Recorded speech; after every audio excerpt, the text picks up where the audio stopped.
All right, we're live again. We got Jack Hermansen versus Roman Doladzadadze. Jack Hermansen versus Roman Doladzadze. They're both 34 years old. Jack Hermansen 6'1" to Roman 6'2", both weighing in at the 185-pound limit with 1 pound allowance. And everything's virtually identical here. Jack's got a 77.5-inch reach, and Roman's got a 76-inch reach. So it is pretty much identical here. Big fan of Jack Hermansen. He has an excellent guillotine. He's an arm and guillotine guy. And I wonder if we're going to see it in this fight. Should be a good matchup. All right, both fighters come out. Jack Hermansen in the orthodox, interesting. Roman in the southpaw.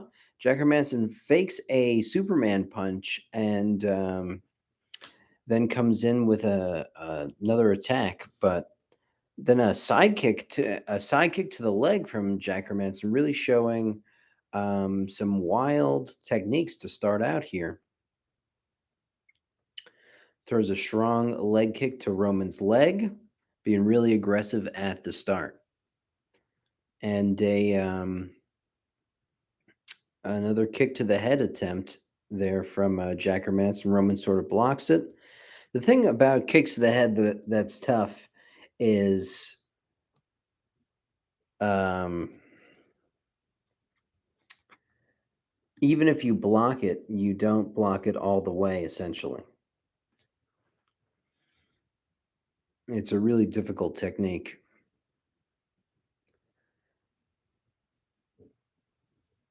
Like even if you block it, I mean, there's ways to go about it here where if you block it, um, if it hits the hands and stuff, you still sort of eat part of the kick. The best way to block it is just to not be there when the kick comes.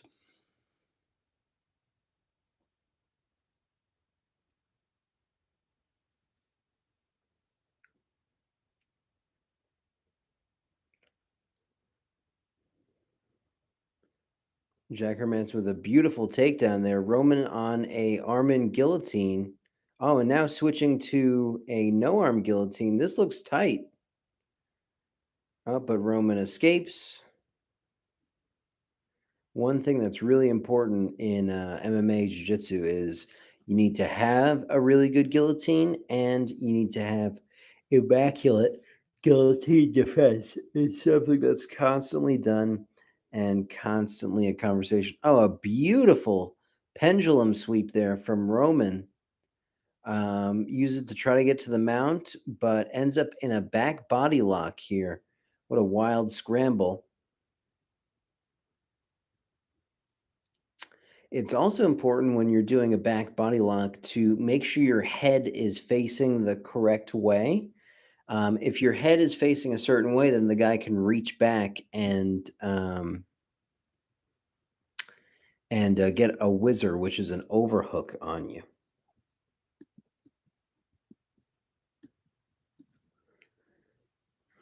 That's something that a common mistake that I see very often that should be addressed and should be fixed better in MMA.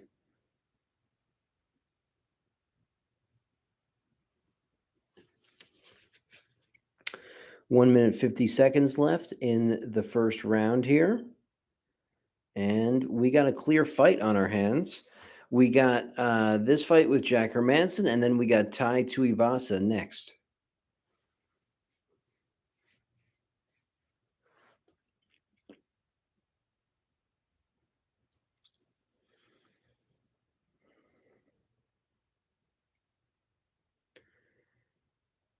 Jack Hermansen seems to really be switching it up with a lot of really unorthodox strikes in this fight. It's always interesting when you see a fighter use a lot of creativity in their mixed martial arts. Great examples of this in the past are a Kazushi Sakuraba, or even a John Jones. Their creativity could be used as a weapon, and even Conor McGregor with those shoulder strikes and originating many different strikes that are now commonplace in MMA. It's something that George St. Pierre really good shape in a fight, because the better in shape you are, the better your mind is working, and the more creative you can be. Generally, the more tired you are, the more you sort of recede back into your most common, most trusted techniques. We got one viewer watching. Throw yourself in the chat. Would love to hear from you. That concludes round one. I guess I give it to Jack Hermansen, but not a whole lot happened in that round.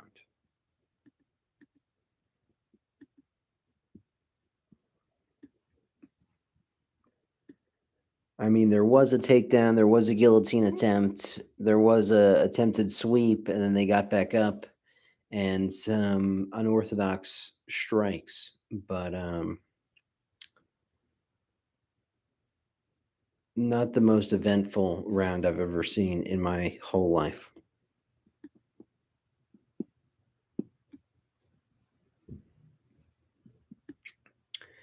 Let me know who your predictions are for this fight. If you got Jack Hermansen, if you got the Roman guy, if you got Tai Tuivasa in the next fight, um, if you got Rafael dos Anjos or Brian Barberina, um, and who you got in the main event with Stephen Wonderboy Thompson and Kevin Holland.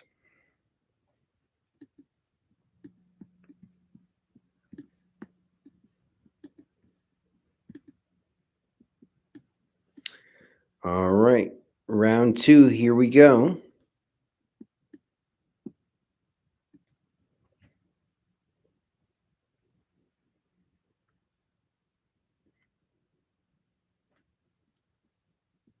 Both of these guys seem pretty evenly matched. Jack Hermanson maybe with a tad more experience, a little bit more comfortable out there, it seems.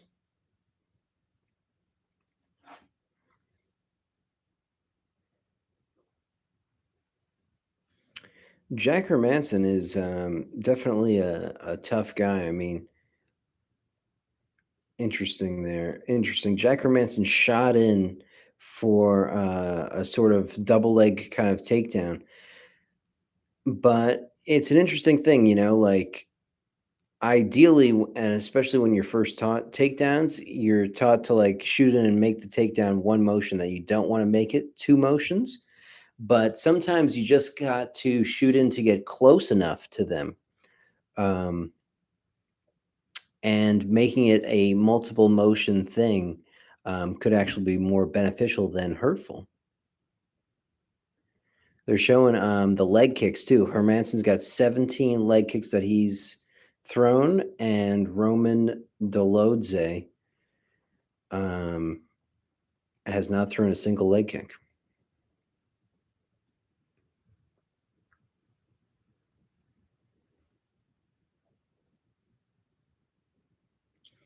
Roman comes in with a nice two, sort of diving in with it, but sometimes that's what you got to do to make it happen.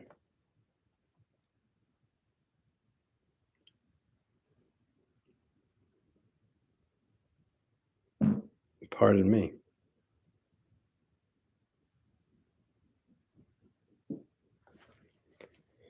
It's interesting in the crowd. I got some friends in the crowd tonight. In Orlando right now. I'm literally like 2 miles from where all of these fights are happening right now. But the ticket prices on this event were just absolutely insane.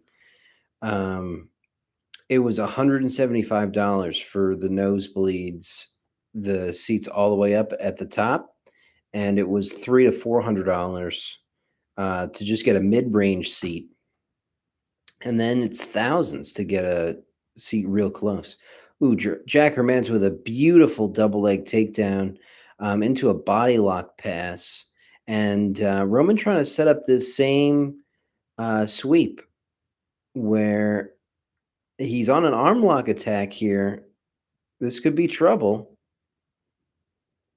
Switching into sort of a K guard entry into the legs. Oh, and now into a back triangle from the guard. What a great series of attacks here from Roman. Excellent jujitsu.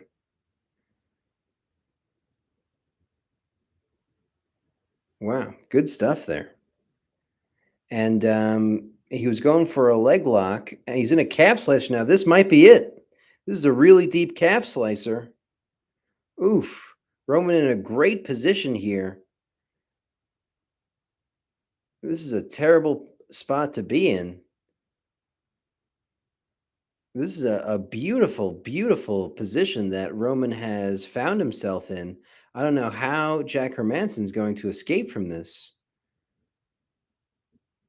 because there's a submission danger here. Oh, and the fight gets stopped. What a amazing, beautiful position there from Roman. Wow. He uses the calf slicer to flatten him out on the back control. It's hard to get up from there because if you clasp your hands underneath the guy's body, you could finish the calf slicer. Sort of had him in a dilemma there. And then also the calf slicer keeps you down and just went to punch him in the face. I mean, what a beautiful attack there. So he was trying for a heel hook kind of motion. Then he goes into a calf slicer and he rolls him over so that Jack Hermansen's in this prone position and he finishes the fight like this. Amazing stuff.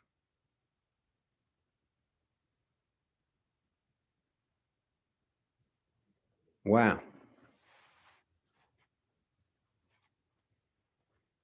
I think that's the first time I've ever seen a fight finished like that. Personally, I've always been a huge supporter of the calf slicer. It is one of the most underutilized techniques that exist in MMA and in jiu-jitsu. Really, really great stuff there. When I saw Marcelo Garcia's open guard game, he was always able to get underneath his opponents, and Danaher really kind of took that and took it to a far place where you could always heel hook your opponent. Um, there was a traditional defense to the heel hook, and I took it in the way that okay, if they can always use the traditional defense to the heel hook, then the next option right after is the calf slicer. And the calf slicer has such great potential. And you see some guys at the very, very top using the calf slicer, like Felipe Pena, um, like Felipe Andrew, two absolutely at the pinnacle of the jiu-jitsu world, especially in the gi, where a lot of times you aren't allowed to do those heel hooks. But anyway, I view the problem as if they're always going to escape from the heel hook, then you might as well go to the next thing, which is the calf slicer. So I started developing a calf slicer system from whenever you were underneath your opponent. And the sort of the more I dug that hole, the more I discovered. And man, Nate Cotter says, What's doing with you, Nate Cotter? We got Roman. What's his last name? He's got a tricky last name. Roman.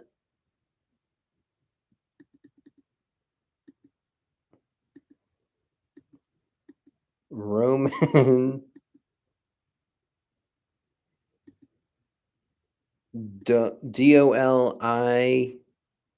DZE just did a beautiful calf slicer finish, but he didn't finish him with the calf slicer. He turned Jack Hermansen over into a prone position where he's on his stomach and then started unloading punches. And Jack Hermansen just could not get up while he was in this calf slicer position. Great, great stuff there from Roman. I want to hear his interview. I don't care. Transition to a calf slicer, got him face down and finished him. Is this something you practice or were you just kind of going on the fly? No, I'm a self-made grappler. And all stuff what I'm doing, especially leg looks, I just like them to do in the sparrings and stuff like that. That's why it's just natural, you know. I feel grappling and I do when it's time to do something. Roman, that was the biggest win of your career. You just beat a guy in the top 10. You will be ranked in the top 15 now. You've had 3 finishes in a row and 4. You'll be in the top 10 now.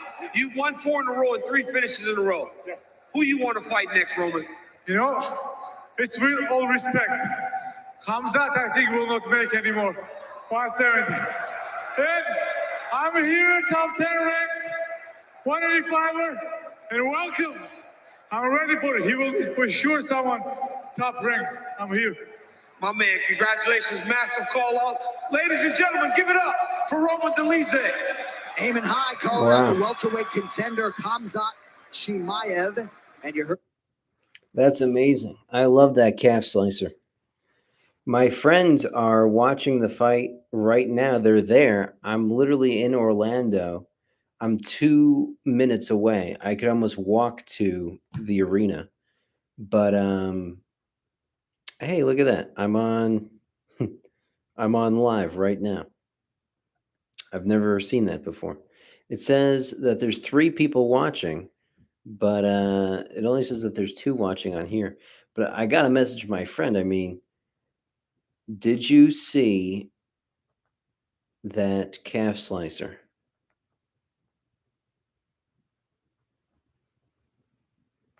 Amazing. That was truly amazing. I really enjoyed seeing him get that victory with that calf slicer. And then calling out Khamzat Chimaev, that is a big, bald move. But, you know, his jiu-jitsu looked awesome. I mean, he did a great armbar kind of sweep. That's the oh my god, why can't I remember the name? Not the scissor sweep, not the flower sweep, the pendulum, the pendulum sweep. He did a great pendulum sweep from the armbar. And then he went to attack a back triangle. And that's really not something that you see so often from the closed guard. I mean, that's some high level jiu-jitsu.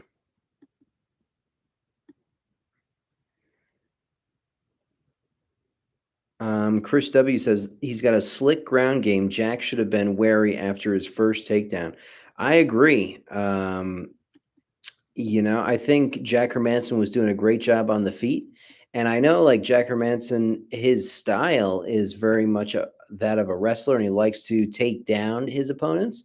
But good observation, Chris. I agree that he should just try to use his wrestling to keep that fight standing and tried to go about it that way because, man, his Roman's ground game was unbelievable. I'm a fan instantly after seeing that high level jiu-jitsu.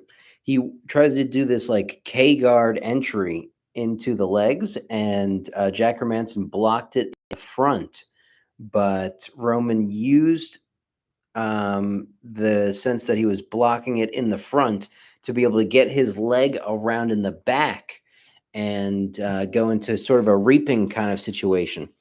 And Jack Hermansen went to defend the position as if it was a heel hook. But the thing that comes naturally after the heel hook is the calf slicer. And then you saw him use the calf slicer, connect his hands, and you could see the look of pain on Jack Hermansen's face about how much it sucks to be in that calf slicer. And then to get him in that sprawled out prone position where you have the double threat of the calf slicer and of the ground and pound at the same time. I wonder if people are going to start using that more. I hope so, because for the longest time, the calf slicer has been one of the most underutilized positions. And you know what? My friend said, yes, I saw it. It was amazing. Tomorrow he won't walk. Um, there might be some truth to that. But what was I going to say? I have a video. I literally have a video. Look at this. I know I'm live and stuff right now. I have a video. The most underrated submission in MMA. The most underrated submission in MMA. Can you see it? The most underrated submission in MMA. And it's the friggin' calf slicer. It's the calf slicer. One more time. Right here. The most underrated. There is a calf slicer right there. There's many different ways to do the calf slicer. Different variations and things, but man, phenomenal position, should be used more often in MMA and in jiu-jitsu. On that note, I got some of these Brazilian chips. These are Thunder Liger Gamer says it's also the Twister. Well, yes, Thunder, from the picture in my video, that is a type of calf slicer that you could do the twister right after. But the calf slicer that you saw just happen in the UFC fight with Roman, the twister is not available in that exact position. But anyway, I got some shrimp and chili Brazilian chips. Thunder Liger Gamer says, "Oh, okay, cool. Thunder, thank you so much for joining the stream, commenting, being a part of the channel. If you hit subscribe, it would mean the world to me. That's for any of you guys. Much love, much appreciated, and thank you guys all for joining the stream. Wow, what an amazing submission! I can't wait for the Tai Tuivasa fight. I doubt there will be the same kind of jiu-jitsu in that fight, but we will probably be entertained nonetheless."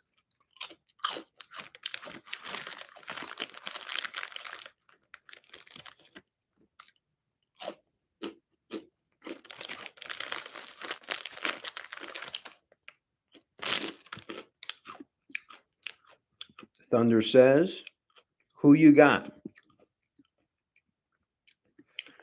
Um, Well, to be honest with you, Thunder, I know Tai Tuivasa pretty well. I've seen him fight many times, but I don't know this other guy. So it's hard to say. It takes two to tango, as they say. So I guess I'm going to go with Tai Tuivasa. Me neither, he says. Yep, I hear you. I guess I got Tai Tuivasa in this fight. My predictions for the rest of the card. I've never seen. I have no idea who the flyweight guys are, nor do I really care, to be honest. In the co-main, Brian Barberina versus Rafael dos Anjos. Man, I'm just gonna have to go with Rafael dos Anjos here. I mean, he's been sort of on the downslope, and Brian Barberina has sort of been on the upslope, but I just trust that Rafael dos Anjos does everything he possibly can to prepare for these fights, and I just trust his level of discipline and professionalism in his fighting career. And Stephen Thompson versus Kevin Holland. It's another tough one. I love Stephen Thompson. I'm a black belt in karate. Yep, RDA all the way. And I love that karate style, so I'm gonna have to go with Stephen Thompson. But I think it's gonna be really tough to deal with the long reach of Kevin Holland, especially in a striking sense. It's such an advantage, whereas Kevin Holland is a good striker as well. But I'm excited too for the whole karate versus kung fu idea.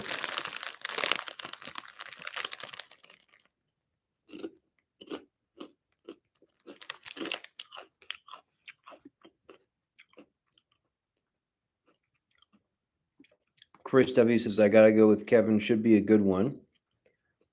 Robert Newton, what's up, man? How are you? I'm doing well. I'm doing well. I got these crazy Brazilian. I guess they're not potato chips. I guess it's just like fried flour. And they're delicious. They're showing Megan O'Leary. I'm in love with Megan O'Leary. I gotta say, almost Brazilian shrimp and pepper. Here, I know my lighting is shit. My light burned out.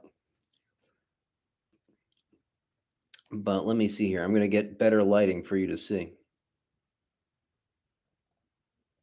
Okay.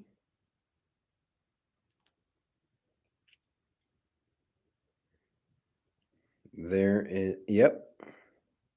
And then you can see shrimp and pepper. Yep. I've never had these before. A pack of those comes with each purchase of Anderson Silva. Damn. Chris W says, anyone else got Sergey? Both bangers. Should be an interesting fight. I know the Sergey guy is tough. You could just see. Plus, who is named Sergey and is a weak wimp? Robert, you may be right. He says, I smell trouble for Ty. He is incredible, but something feels off. You know, no disrespect to Ty, but I really don't view him as sort of a fighter. I view him sort of as a brawler. And I think he got picked apart in his last fight with Cyril Gahn. And I also wouldn't be so surprised if that same thing happened to him here. A guy like Sergey, I don't know if he's Russian or whatever, but he's probably pretty strict by the book and is not going to have that like can-do brawler attitude that Tai Tuivasa has. And look at him, such a crowd favorite, shaking everyone's hand.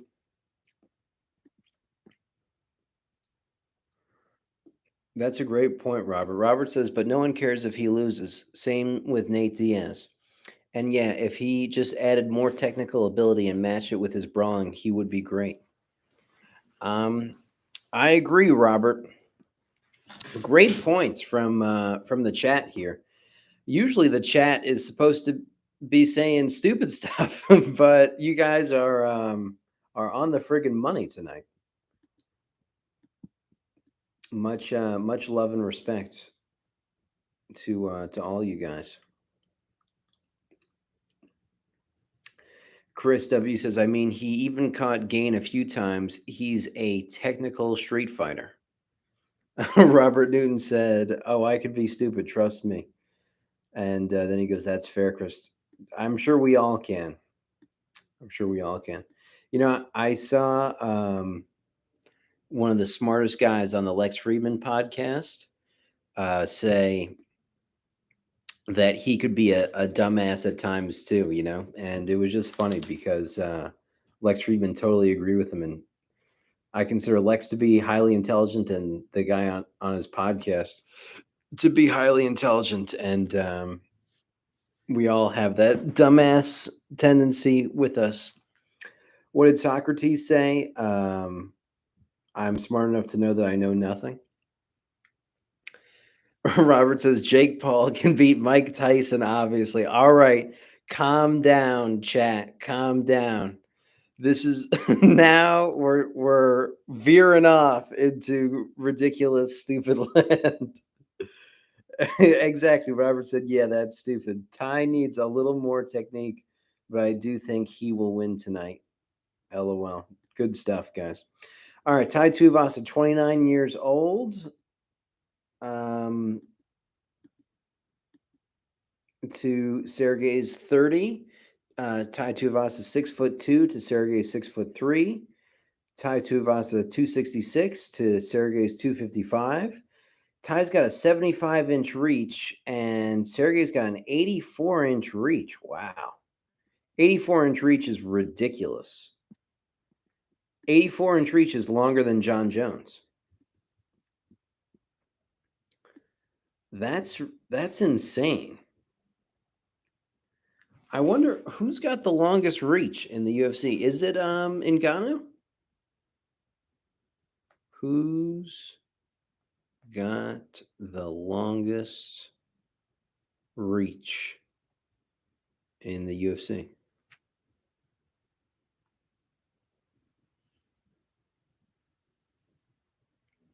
Oh, snap. John Jones has a 84.5-inch reach? Huh. I thought it was 83.5. Dan Christensen has an 85-inch reach. I don't even know who Dan Christensen is. Yeah, Sergey Pavlovich, 84-inch reach. Wow. All right, both guys shake hands in the center of the octagon. And here we are, round one. Both guys are in the orthodox stance here.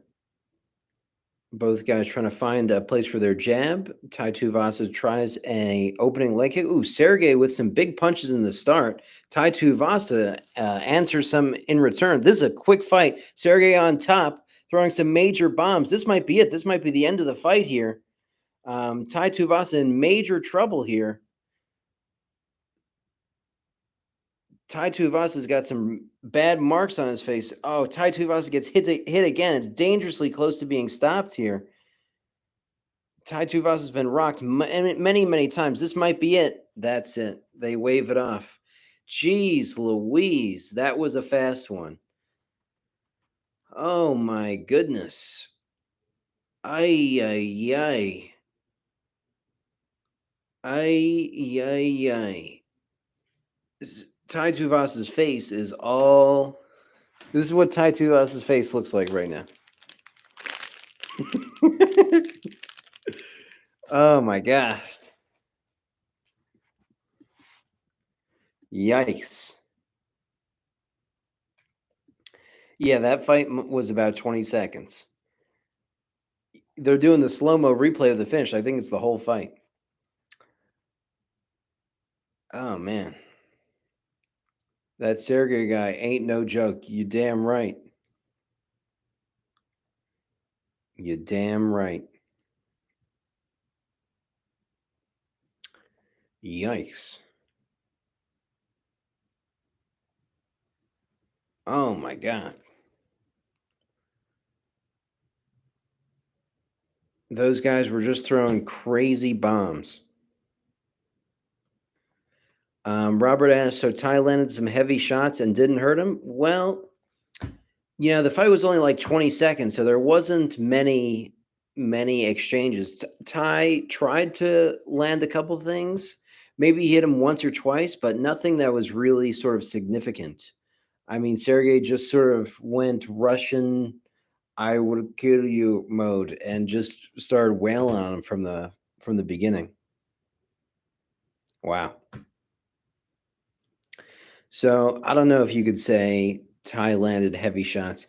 Maybe one or two, but nothing was perfect. Nothing was clean. Nothing was like how Ty wanted it to be. It was sort of like Sergey was on top of him, and he was looking to try to finish him, and Ty just out of nowhere started to throw some wild and crazy shots, and maybe one or two connected, but nothing really went through like crazy. Robert says Russians are such good fighters, but what is the reason? Why is their level so high? Chris W says Ty didn't look like he belonged in there with him. Yikes. Well, the tough thing about fighting, I've done a number of competitions myself. I have two black belts, one in karate, one in Brazilian Jiu Jitsu. I've competed in both.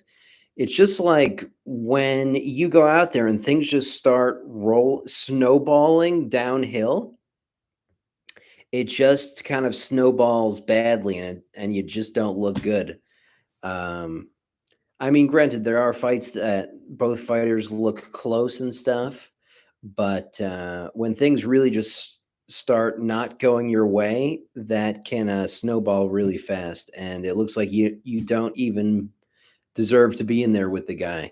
And yeah, I guess you could say that like in this fight, but it's not to discount Tai Tuivasa as a fighter either. I mean, he has some super impressive victories as well.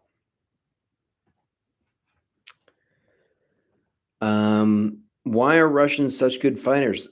That is a great question. I wish I knew, but there was a great interview with the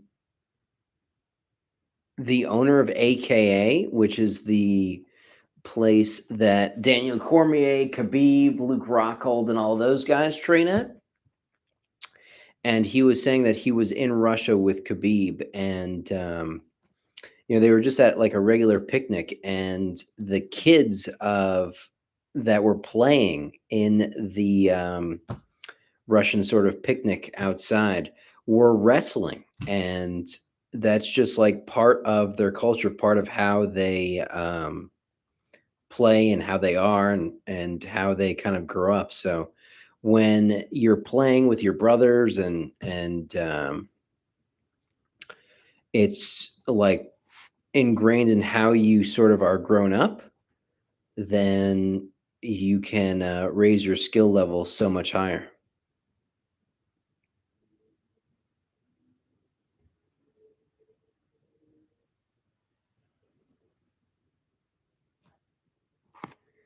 Robert Newton says, so cultural in a way. Yes, yes.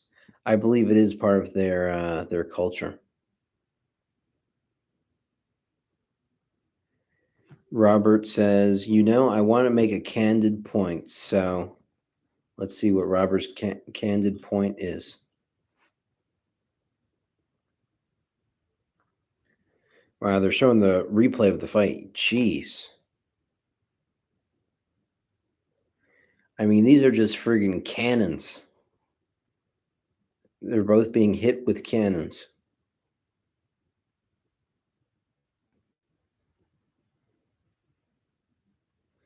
The translator looks like Sergey could eat him for lunch. Chris W says it seems in the heavyweight the margin for error is small because once you're cracked, it seems like the beginning of the end. I agree, Chris. Robert says I feel at heavyweight there is less absolute need for technical ability. Human heads, whether you are short and light or big and tall, don't really differ in size. So because of this, yeah, I mean, the boxing matters much more in the heavyweight division. The ability to like land shots matter much more in the heavyweight division.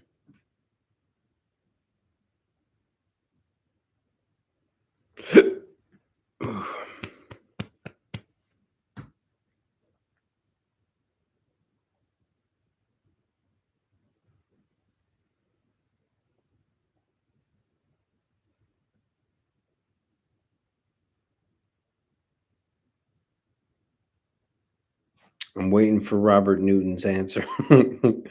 Guys, please feel free to subscribe to my channel. I would really love if I could get over 350 subscribers. Too early to want to see Sergey versus Cyril. I think that would be an excellent fight, Chris. I think that's the next fight to make, actually.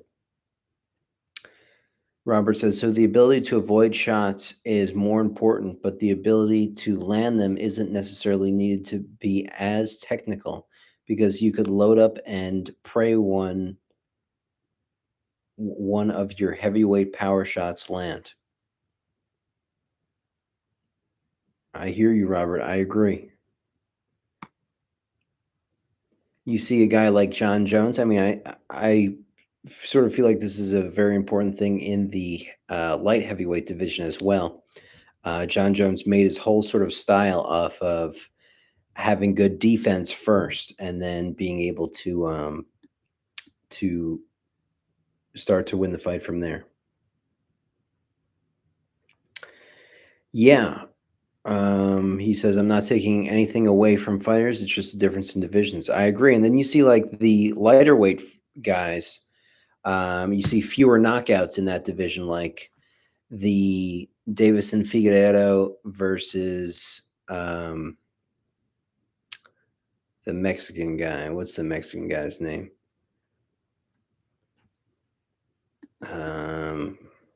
Davison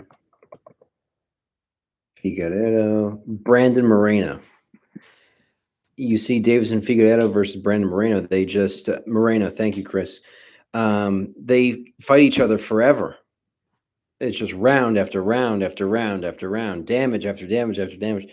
I mean, you'd never see Tuivasa and this guy Sergey fight for 5 5-minute rounds. You know, I don't think it's possible for the fight to make it that long. Anyway, guys, please throw a subscribe in. I'm going to take a mini break for this rooster weight, or this super lightweight fight. High gas tanks, high technique, less overall power. Couldn't agree with you more, Chris. And I think it's a great discussion about the differences in the fighting styles for the weight classes that they are in. I'm going to take a little break for the roosterweight fight, and then I'm going to get going again on the stream for the co-main and the main event. Please, guys, come back. I'd love to hear your thoughts, love to hear your opinion. Thank you so much for being a part of the stream. And I will be live again in approximately 20 minutes. Make sure you're subscribed, you hit the bell notification so you can get the notification when I go live. And I hope to see you guys all back here in just a couple minutes. Thank you, Chris. Thank you, Robert. Thank you, everyone. Much love, and I appreciate you all.